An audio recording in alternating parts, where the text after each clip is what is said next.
Alléluia. Nous venons au magato gwana mi lega popo yame. Aye si kama lega dona mi la, mala lega dona le Yesu Kristo pon koma bana. Mo pa mata popo na no mi ajila fili popo ke mi lega popo yame.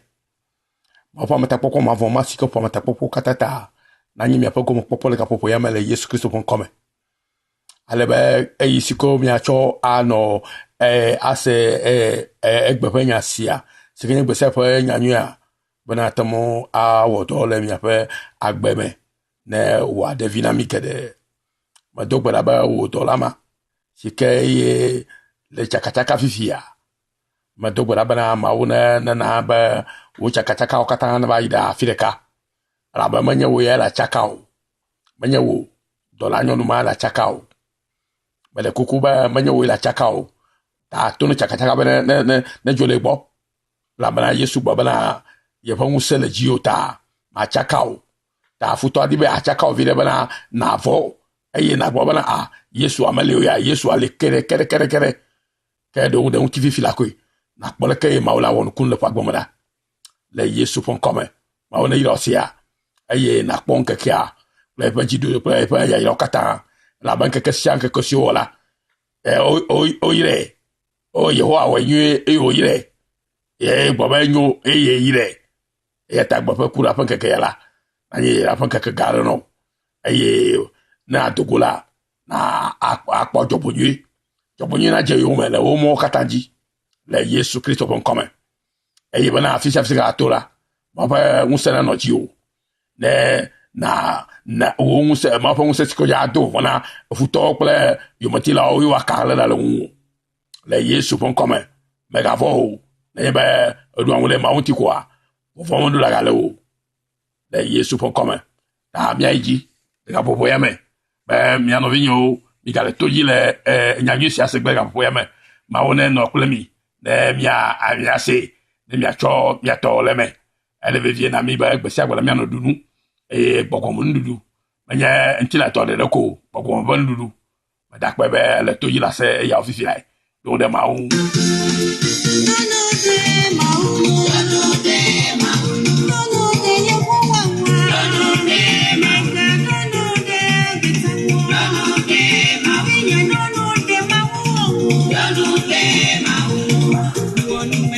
Alléluia, alléluia. Mau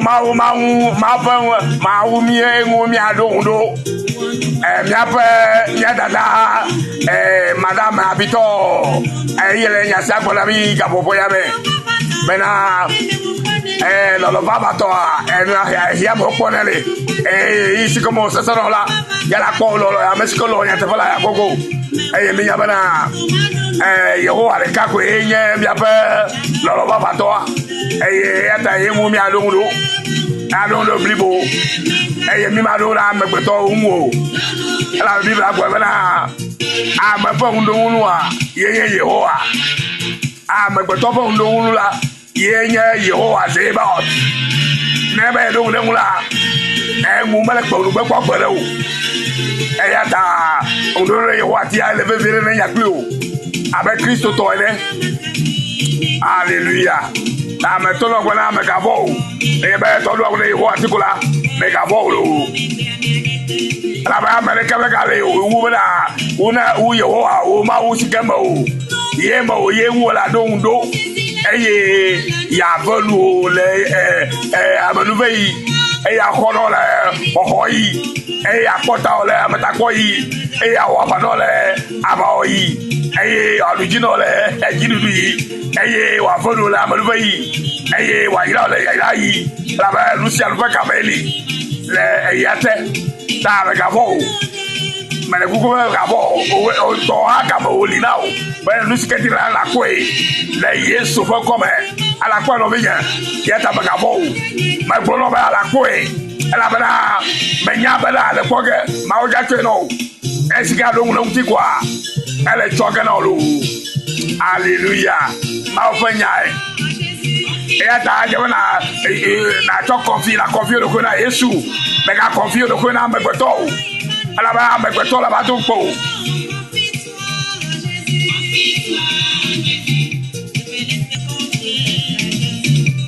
Nous devons nous confier à Jésus. sincèrement,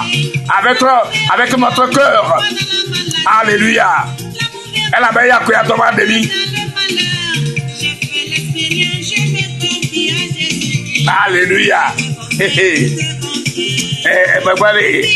Enya kuma bonera. Nenya be amesio wa experience akwa. Yo to no amekola o yabana. Menyo bana wa do le amegbeto mtio. Wa wo experience akwa na wo experience lolugo lumeto to akwa. Anya bana me anya bana. Ya do kure ndeketi le bakbebo. Kebo ye wa ka mti ko ya do nkuro. Eri ya do jiro. La Bible ta ko na mi nyure mi le jike fisia.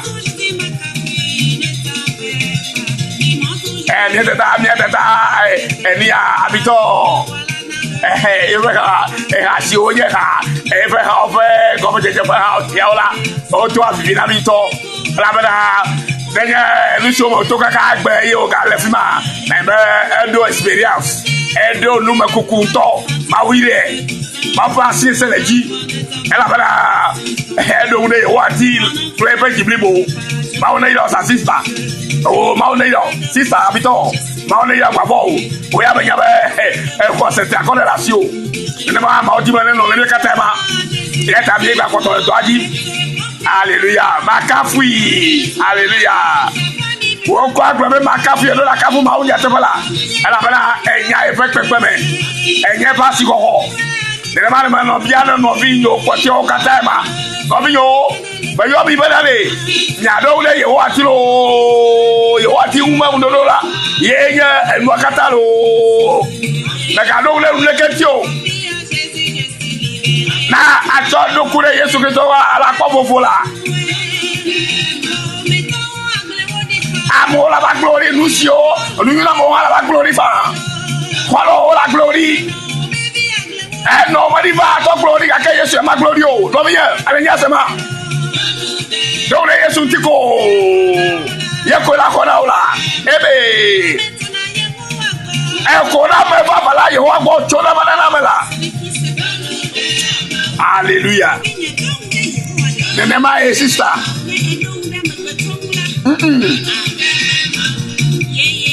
Yeah.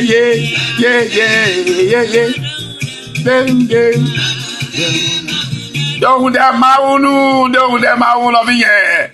And Kakanyere Yesia, Gamanyere Hayo Ganya, Nanya Klule Bepe, and Kurape Kayaji, and Yesiko Kana, Miamarola, and Zadole to Dola Fiarao, and your Lacanota Mafukundo Ota. Tamale, Biabiato Bobana, and Yagara Jula. Na avabone negere ojime ne na chede do wome eya makoe nyafe ejidudua acho asumia sile ma diba ma fonufo kure ondolo le mawu le egbobe keke ame sikeye kura pe keke ya ma gbobe ma do la do de Yehowa mawu Mousse kataton, c'est Mado la donde Yehowa maum, c'est Mado la donde Eyama un vezier. Mado la donde Eya un esiaï. Nous katao. Elle a bana, mais n'y côté bana. Amefe nundonu amefe nundonu wa yenye Yehowa neye be wa donle amarenula alo neye be anyame yela donle nenwa alo amarenula America makeli ke mo nyame gbeto onyo wo ya nyame eya mo eya wo eya tanya gbopro na mi nyere banare ela bana Amefenu donunua yenye Yehowa impotire amefenu donu ameya nyoa nenye ba anya megbetokula alo ame ke mawuo de ntofo no manu nenya mama anya mekoa ke lusike enyal bobolo nde ya alo ga fofo ya yenye bana ame don de Yehowa mu alabana amefelu dohun de nuwa enye Yehowa. Hallelujah. Aya ta me di ba mi ayide hehe ya me globala. Wa ayira wonchu. Alo nyonu. Me mi aglo ni ma. Si du ajide Yehowa hu. Amefenu dohun de nuwa enye Yehowa. Eya male abe ati si odole toto eye ode ekede etovun la ene na ndo levevem la me vona o eye efe angbao dia ama na kudi ha me chiaji madedi o eye ono achecheji da eno achecheji da miahre nu relesa cho miape nya kokko ngongo lame Yeremia fe agbaleta wi adre bupu adre cho ide amenya me luka biba dibe agbona mi le fia concrètement allo comme luka bibla si kenye ma ofe nya dibe agbona nye kru le enya ya menye balani no vinye nenye be oha oto ame ne anya amekola ejebe na nye be na amesikeji menya me mau keli nwa adonlola yeye Yehowa ame la bo be ame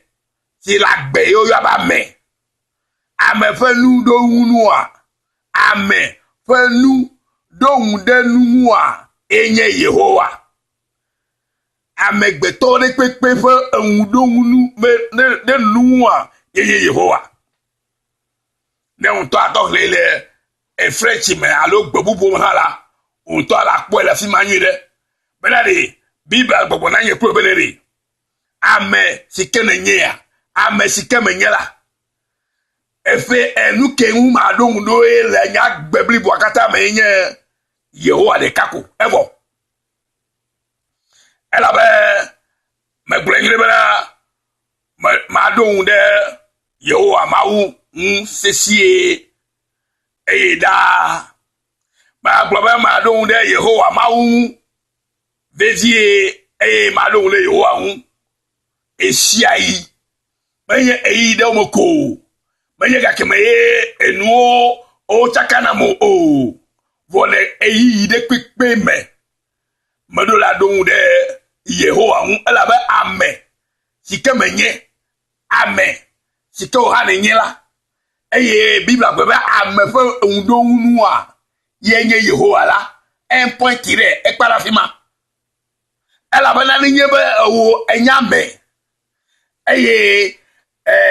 enya siavano yenye bena amefe undo unu a yenye Yehowa la kene yebe o ha etwe ekwe yekwese be yi ame sike nyela ame sike me le gbogbo na ibedale ame aye sikenya ame yi o mere ele gbogbo na ibedale enwunu sike nwu adondo alo ame sike nwu adondo la yeye Yehowa point kele ndodo ame de Yehowa nwu a ke enu si o la chomela o gba nro na mi le apaya obe eta o gbo le yi le pupi ame Jeremiah pupi tama we adre pupi adre ame kle cho ida ame nyame gbobana wa yira muchu hallelujah sia wa yira ela ba mesia media ya yira la novinye ya yira ya jo agina ya ntolo e jo agina bono no yira no gbesi agbe e de ne maka ma o yira man tan ya tepe e gare pepe me every day e gafo for pepe me à tout moment e nke kreserbe ta egwa wa ira muchu si menyea musi sikanya nyonu ya mekanya si dua jide Yehowa hu ta ogba wa ira ne ye dibe akpo ya ira ne wa yo be muchu ya ira lo nyonu ya ira alo vi ya ira alo ame ya ira siko wo ogbo be ame fe undo unu anye Yehowa la ejebe na do jide Yehowa hu Elle avait à me faire nous là, yenye Yehowa. Ne edibe eye, Adjovi, Adjoavi, Komlavi, Esiri, Joséphine, Amivi, et Christine, Florence, alors à mes chiens, Julienne, à mes chiens, Yamegao, Kosi Komlao, Kojo, Afio, Komi, Ble Amabubo, Kosio, Ble Adjovio, Kojo, Maule Bobolane Kubanani, Ne Jessibe, Yamekola. Que nous kayebe na wo amesike jesibe amenyo eye unto nyabe menye ntoko ejole no kosi o amane wo ye tozi ame ejebe na amema na tozi wo ndondu now amema na tozi amesike na ji una dondo eye amema na manya megbeto yo ke Yehowa mawu sike ye jifo kula ngba ola sike yo ti la kata fe mawu sike ye no kata ola si que le fiara ni ba kataji e si que ye ma o ma ho e ya ye le gbogbo na ye kuro bona ni amesike wo mi ni ke amesike jibe anu nya ba hundo hunu la na nye ye Yehowa ala be ye mo ye wo ya to si ame ye ji o e ta adula do hunde humblibo e ta wo be ni abe akpo ya be amen la do jire Yehowa mu do jire Yehowa mu ala bo ngwari bo wa yira hu tusi du ajide Yehowa mu amafonu do hunu a amafe enu do hunde enwa enye Yehowa ame fe enu do hunde enwa enye Yehowa ame fe enu do hunde enwa enye Yehowa iye enya mekola wo nude nuwa enye ye onenye Yehowa lo eya mako awa yo be yayato eya lo yira ne mi le hahamala mi lo Yehowa yombe o Yehowa hona ela manya ba we hona me ela ba odo alu ne tika yo va ko o vinye adu ne ngula ye tari yo la bo globana amafo do we yeta ye eski odo de ngula ya vanu ebo ne go vanu kwa ebo ajagra ebo ma uyo mi bele mi ado de enwu le eise selve eyi to me chiri jajamo wa homle tutumo e ya nkomi ado do pere de kama tolomo e to si kesi no to garo e ya mako ado do pere de kama tolomo matozi kesi no to ala ya dule lewo mo ye yankola dondo bidi evo ala ba amene nye kene ye po ndodon sikene dole ngune ne mala o no vinye e karibe a gloria ke to de ko yiba amafo ndonu a yenye Yehowa ri e amesiko du ahun de wula wa wenye ya to de ma ira wa de ma wo wa be anosigba atisi o dore to ene wa eye wa de o ke o de tofu omu ene wa ne ndole vevem hala ma vo wa hallelujah eye wa makpa o ma ka wa no amada dere jira wa ene kudi ha tetela o ji karka ma tofu ma chiji ma de dio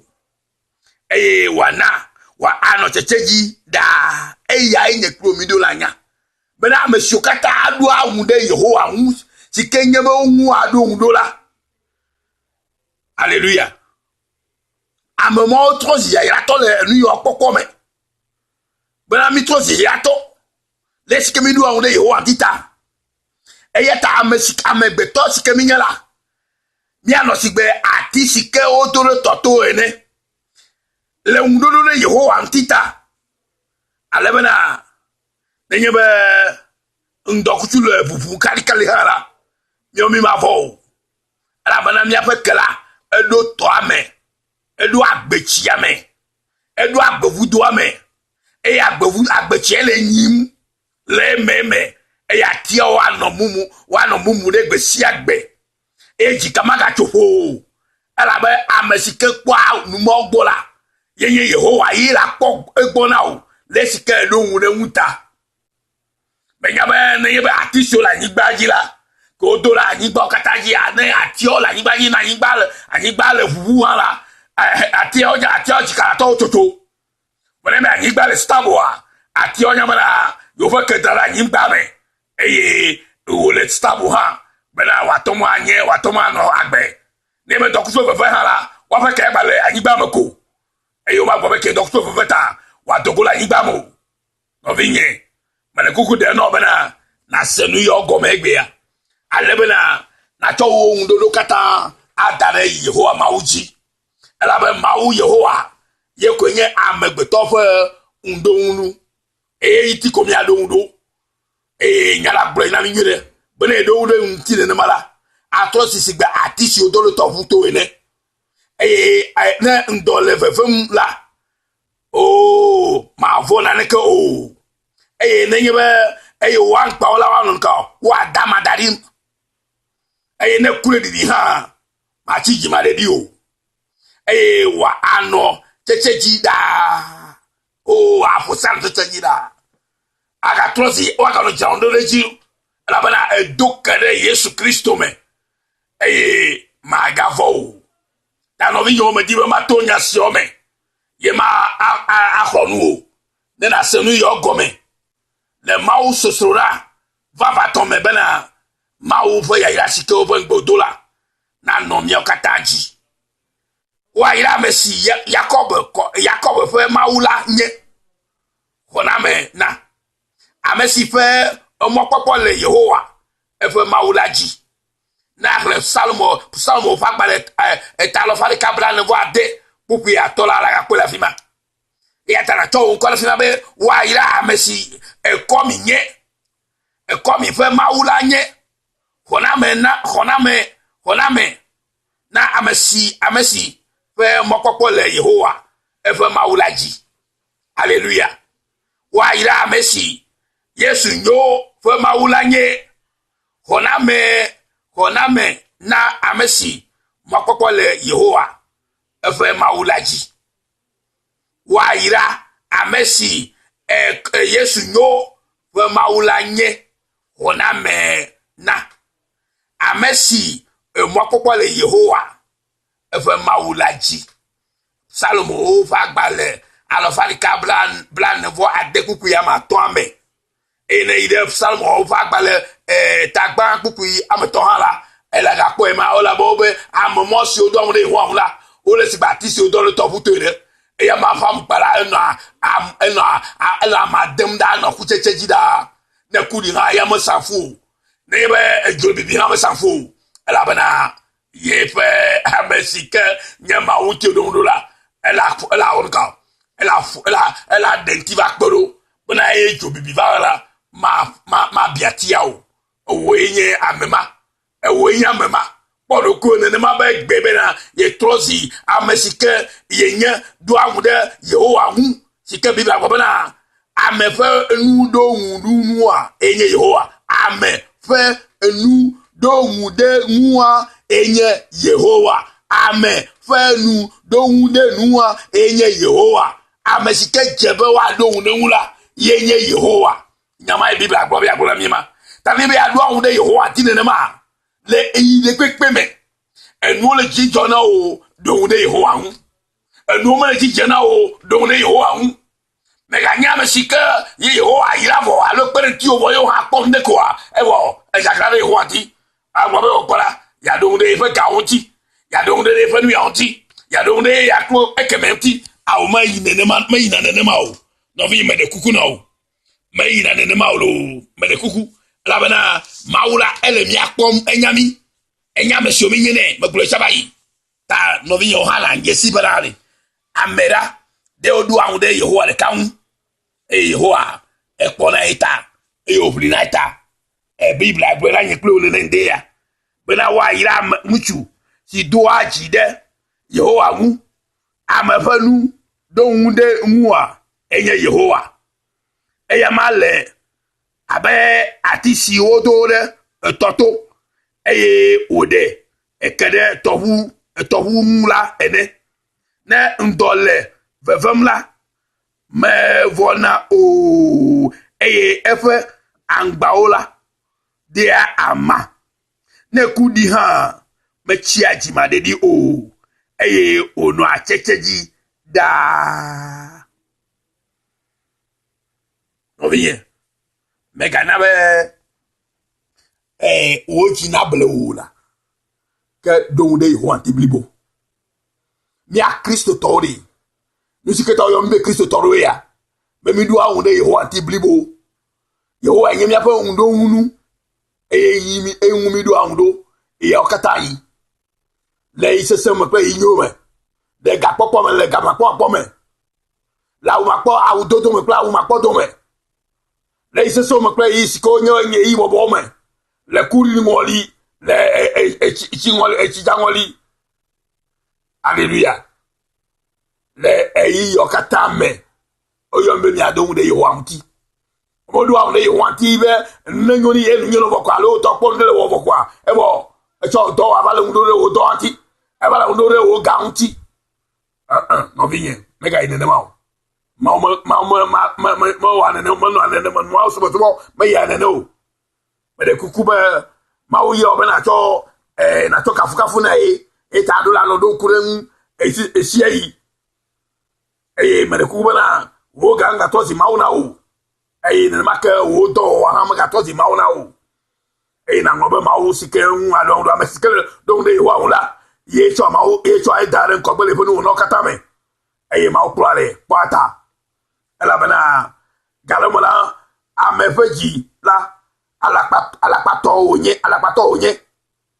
wanu kata nu gbegblo onye ameka ajesi maha ye bibla bo amefeji la alapato onye unu kata amefeji la alapato onye unu kata ameka atoma ajesi nu gbegblo yo mo fun woni be adon de hwantila mo kata maga no ojimo maga de susubu bo agbobe yehowa la mbal ko do yehowa hu bo yehowa lo to bana nyala gbobo la nyeko bana amafo ndo wa yeko nye yehowa lo me dakpe no bana uta se ko mana nema la bana nemi kle ide eji ale pupu ya sire kem to ya le Yeremia fa agbale tame wi adremia eglo bana amafeji la alapato onye unu kata enu gbegbele onye ameka ajesi ma nye Yehowa ye juaji ome medua ayiko me pona mado etefena amesia me de efe zozonu amesifo kesino nuo nufu ke menye to jojo nyenye moji ola ele abe eteglisi fo evi daka menye eya unto da do aziela ola eme egble di le efe agbonono titina eyele no wume la azu bomechila aha mikwa ne me le yiri ho na le cho na le pata cho Yeremia fagbale eta wi adre me cho kupu adre avasere eta ame were ke ame na gase no go me yiri la fima alléluia elle veut vie na nye plus bena midola nyo ame eva fao ke olo le ho anti blibo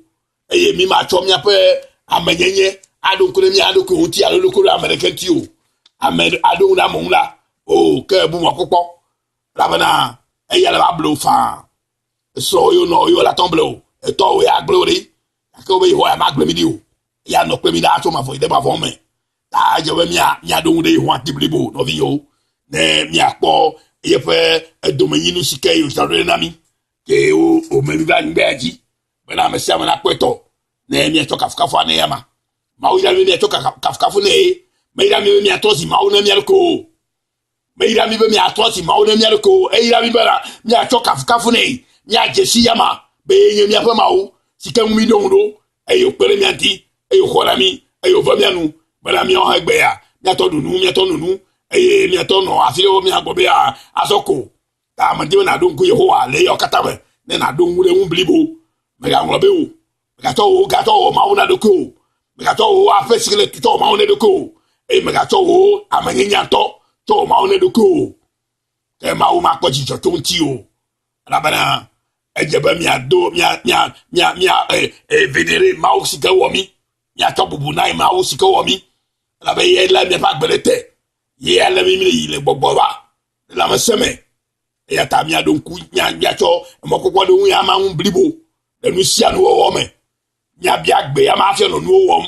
me ma je no ma katakata ko ma wona venye klo nu eye wa ira mi gere la ba don gbere mi ye klo va gbenti ba ya ira mi godo eye wa nye ya sike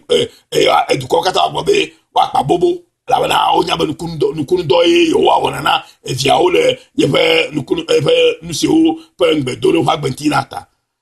ma o de yo hanen make si ko ke o le nya ha ya la fia ne na yo la fia ko ke la le ye atoya ya amare no fi bubola ya no tume no gbogbo Yesu Kristo la ira o ye ba manya ya ala ira oreji ala ira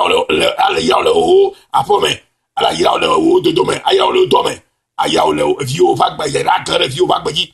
e aya o oze aya o chizo aya lu sel Kristo asido wona aya o na o le Yesu fon come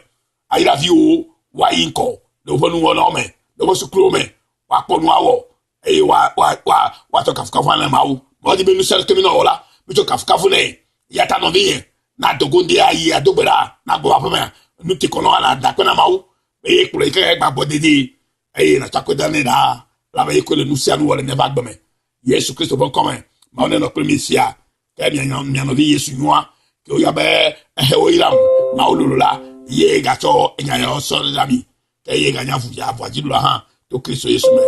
on ya mi gere ya be isare bye bye.